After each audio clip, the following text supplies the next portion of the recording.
5월 21일 아침 저희들에게 주신 하나님 말씀 사무엘상 13장 1절로 7절까지 말씀입니다. 사울이 왕이 될 때에 40세라. 그가 이스라엘을 다스린 지 2년에 이스라엘 사람 3천 명을 택하여 그 중에서 2천 명은 자기와 함께 믹마스와 베델산에 있게 하고 1천 명은 요나단과 함께 베냐민 기브아에 있게 하고 남은 백성은 각기 장막으로 보내니라. 요나단이 게바에 있는 블레셋 사람의 수비대를 치매 블레셋 사람이 이를 들은지라. 사울이 온 땅에 나팔을 불어 이르되 히브리 사람들은 들으라 하니 온 이스라엘이 사울이 블레셋 사람들의 수비대를 친 것과 이스라엘이 블레셋 사람들의 미움을 받게 되었다 함을 듣고 그 백성이 길갈로 모여 사울을 따르니라. 블레셋 사람들이 이스라엘과 싸우려고 모였는데 병거가 3만이요 마병이 6천 명이요 백성은 해변의 모래같이 많더라. 그들이 올라와 베다웬 동쪽 믹마스에 진심해 이스라엘 사람들이 위급함을 보고 절박하여 굴과 수풀과 바위 틈과 은밀한 곳과 웅덩이에 숨으며 어떤 히브리 사람들은 요단을 건너 갓과 길르앗 땅으로 가되 사울은 아직 길갈에 있고 그를 따른 모든 백성은 떨더라. 아멘. 따름 그리고 떨림이라는 제목으로 오늘 아침 말씀 전합니다. 우리는 살아가면서 최선을 다했는데 결과가 좋지 않거나 또 잘한 것 같은데 불안할 때가 있습니다. 그러면 자연스럽게 자기 자신을 돌아보게 되죠. 내가 어떤 부분에서 실수했는지 어떤 부분에서 잘못했는지 점검하게 됩니다. 그리고 내가 중요하게 여기는 것을 열심히 따라갔지만 마음에 평안이 생기는 것이 아니라 더 불안해지고 마음이 공허해질 때가 있습니다. 오늘 저희들이 살펴보게 되는 말씀도 바로 이런 맥락의 말씀이라 할 수 있습니다. 사울이 왕이 되고 블레셋과의 전쟁을 기록하고 있는 본문입니다. 성경은 사울이 40세에 왕이 됐다라고 기록합니다. 그리고 오늘 본문은 왕이 되고 2년이 지났을 때, 그러니까 42살이 됐을 때 있었던 일이라고 기록하고 있습니다. 그런데 이 블레셋과의 전쟁은 단순히 이기고 지는 것이 중요하지 않습니다. 이 전쟁에서 사울은 결정적인 실수를 하게 되는데요. 내일 살펴볼 본문이지만 사무엘이 약속된 기일보다 늦게 온다는 이유로 사울이 직접 제사를 드리게 됩니다. 그리고 이 일로 인해서 하나님은 사울이 아니라 새로운 왕을 세우겠다라고 말씀하십니다. 그런 점에서 이 블레셋과의 전쟁은 오히려 사울이 자충수를 두게 되는 역효과를 가져다 준 그런 전쟁이었던 것이죠. 자, 그렇다면 블레셋과의 전쟁의 첫 시작의 상황을 기록하고 있는 2절과 3절 상반절 보시기 바랍니다.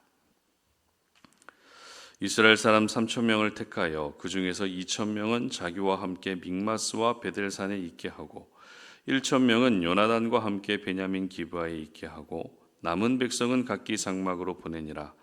요나단이 게바에 있는 블레셋 사람의 수비대를 치매. 자, 사울은 아들 요나단에게 블레셋 사람들의 수비대를 치게 합니다. 수비대라는 것은 국경에서 경계를 서고 있는 부대를 말합니다. 그러나 아무리 수비대라 할지라도 어떤 민족의 수비대였습니까? 이 블레셋의 수비대였기 때문에 수비대를 공격했다는 것은 곧 블레셋 군대에 대한 선전포고와 다름없었습니다. 그리고 결국 블레셋 군대가 소집됩니다. 병거가 3만, 마병이 6천, 그리고 일반 병사는 해변에 모래같이 모여서 블레셋과 이스라엘이 서로 대치하게 됩니다. 무슨 말입니까? 이스라엘의 기습 공격이 두 나라의 전면전으로 확대됐다는 것입니다. 분명 수비대를 칠 때만 해도 분위기가 나쁘지 않았을 겁니다. 항상 시달려왔던 블레셋을 선제 공격했다는 그 자체가 이미 백성들의 사기를 높여주는 효과적인 공격임에 틀림없었습니다. 이제는 누구와 맞서도 이길 수 있다는 자신감이 생겼을 겁니다. 우리도 사울처럼 유능한 왕이 있고 왕이 앞장서서 싸우는 싸움은 지난번 암몬 족속과 마찬가지로 이번에 블레셋 수비대까지 이겼기 때문에 사기가 하늘을 찌를 듯 했을 겁니다. 그 결과 4절 함께 읽어보도록 합니다.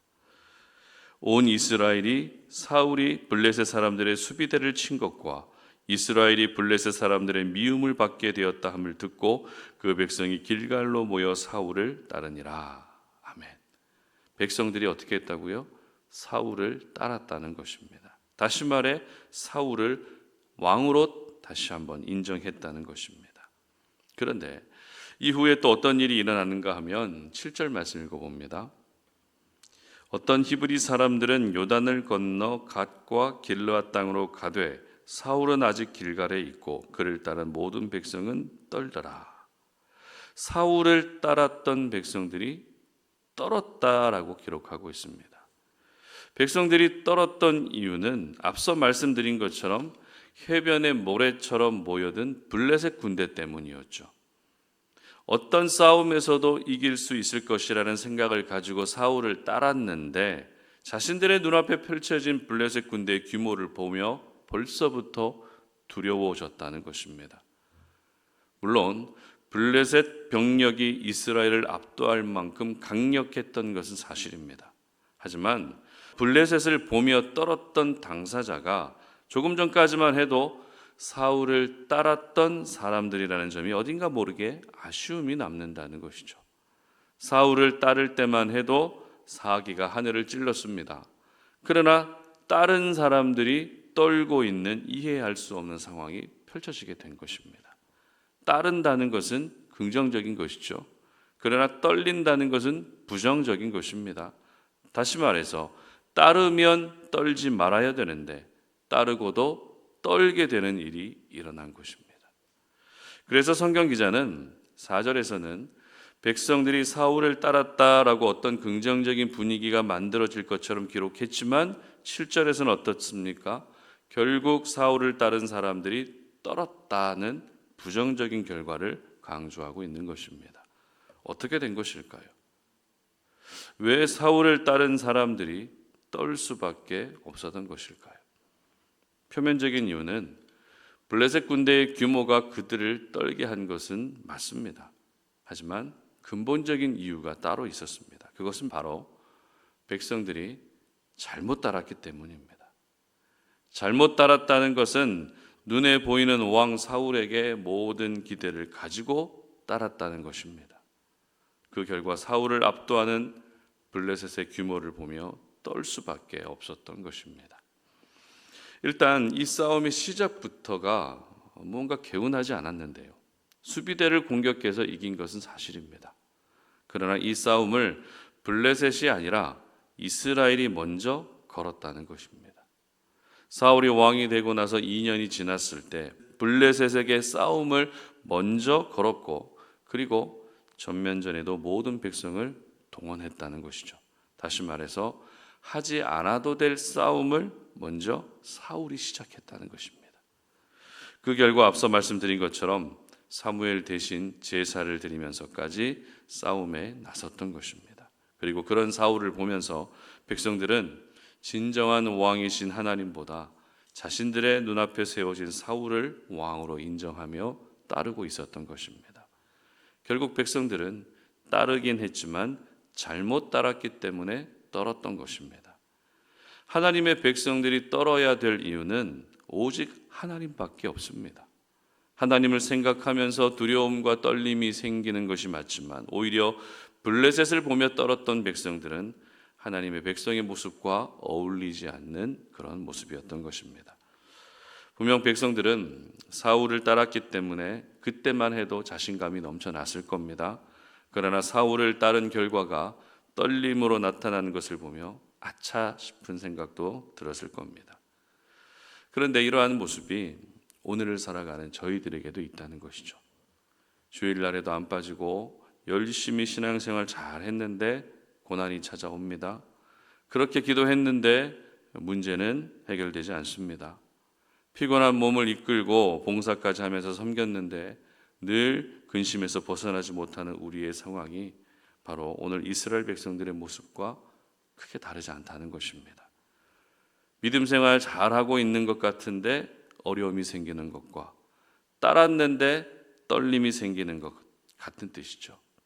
그렇기 때문에 오늘 본문을 묵상하면서 저희들이 가장 먼저 점검해 봐야 될 부분은 나는 과연 바르게 믿고 있는가?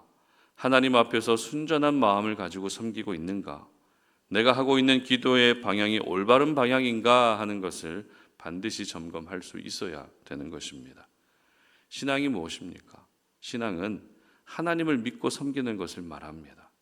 그러나 신앙을 갖는 목적이 자신의 행복과 평안한 삶을 위해 신앙을 갖는 경우가 굉장히 많습니다.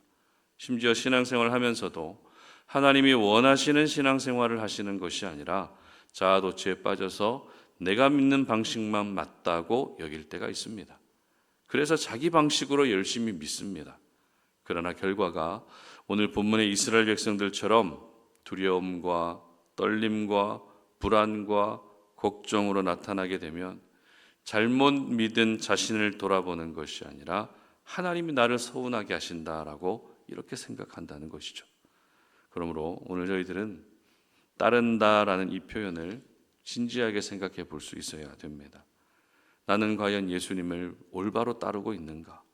내가 정말 하나님을 따르고 성령님을 따르고 있는지, 그렇다면 어떤 마음으로 하나님을 따르고 있는지를 돌아볼 수 있어야 되는 것입니다. 그래도 우리가 믿음을 지키며 살아가고 있는데 인생의 문제 때문에 떨림은 생기지 않아야 되지 않겠습니까? 비록 문제가 내 눈앞에 펼쳐져 있어도 떨리는 것이 아니라 하나님이 하실 것이라는 평안이 우리 가운데 있어야 되지 않겠습니까? 바로 이 평안은 내가 바르게 따르고 바르게 믿을 때 찾아오게 되는 것입니다. 바라기는 하나님을 올바로 따르고 올바로 믿어서 있던 떨림까지도 모두 사라지는 그런 은혜가 있으시기를 주님의 이름으로 축복합니다. 함께 기도하겠습니다. 하나님 감사합니다. 오늘도 우리가 주님의 거룩한 말씀을 묵상합니다. 이 말씀 속에서 우리를 향한 하나님의 마음을 다시 한번 깨닫습니다. 열심히 따랐지만 돌아오는 것은 떨림이라면 우리는 그 따르는 것이 잘못된 따름이었다라는 것을 생각해 볼 수 있어야 됩니다. 하나님, 내가 원하는 신앙생활을 하고 있지는 않습니까? 내 방식대로의 신앙생활을 하고 있지는 않습니까? 아버지 하나님, 그렇게 되면 결국 우리의 인생은 떨림이 떠나지 않는 그런 인생이 되고 맙니다. 오늘 말씀을 통해서 우리에게 은혜 주셨사오니 하나님을 따르되 올바로 따를 수 있게 하여 주시옵소서. 말씀이 기준이 되어 말씀대로 행할 수 있게 하시고 하나님께서 원하시는 그런 신앙의 모습을 우리가 갖출 수 있게 하여 주셔서 우리에게 있던 모든 떨림까지도 사라지는 그런 은혜가 우리에게 있게 하여 주시옵소서. 예수님의 이름으로 기도드립니다. 아멘.